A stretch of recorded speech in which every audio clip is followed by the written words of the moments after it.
mapagpalang araw po sa lahat ng ating mga manonood, lalong-lalo na po sa ating mga SSS members at pensioners. Welcome po sa aking YouTube channel.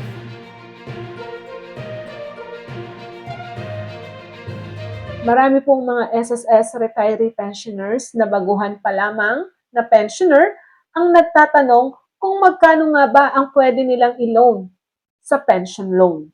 According po sa SSS Circular na inisyu po ni SSS last year, ang mga SSS retiree pensioners ay pwede po silang makapag-loan ng hanggang 300,000 pesos. Before po kasi 200,000 lang ang maximum na pwedeng i-loan. Pero ito ay nakadepende pa rin po sa inyong basic monthly pension.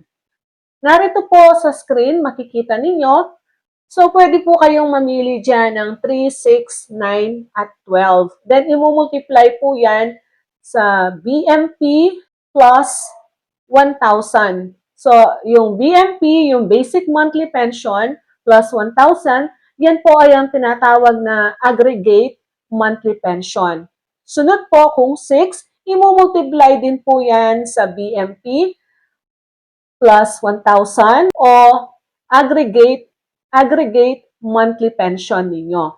So, and then, sunod po, the same lang po yung proseso, yung 9, kung napili ninyo, imumultiply yan sa BMP, yung basic monthly pension plus 1,000. O kaya naman, yung aggregate monthly pension. Then, 12 times BMP plus 1,000. Kung ang inyong BMP o basic monthly pension ay 2,000, and then, ipa-plus po ninyo ito ng 1,000. Equivalent po ay 3,000. So, yan po ang aggregate monthly pension ninyo. Kunin nyo yung 3, nasa sa inyo po, 3, 6, 9, or 12. Supposed to be po, ang napili ninyo ay 3. So, 3,000 times 3 is equals to 9,000. So, ang makukuha po ninyong pension loan ay 9,000 pesos. Ngayon, kung 6 naman po, ang makukuha ninyo ay 18,000 pesos. So, yan po. Yan po ang pwede ninyong makuha kapag kayo ay mag-a-apply ng pension loan. Nakadepende po talaga sa basic monthly pension ninyo kung magkano ang pwede ninyong i-loan. Take note lang po, hindi kasali dyan yung dependent pension. So, ililess po yan. Yan lamang po ang ating information sa ngayong araw na ito.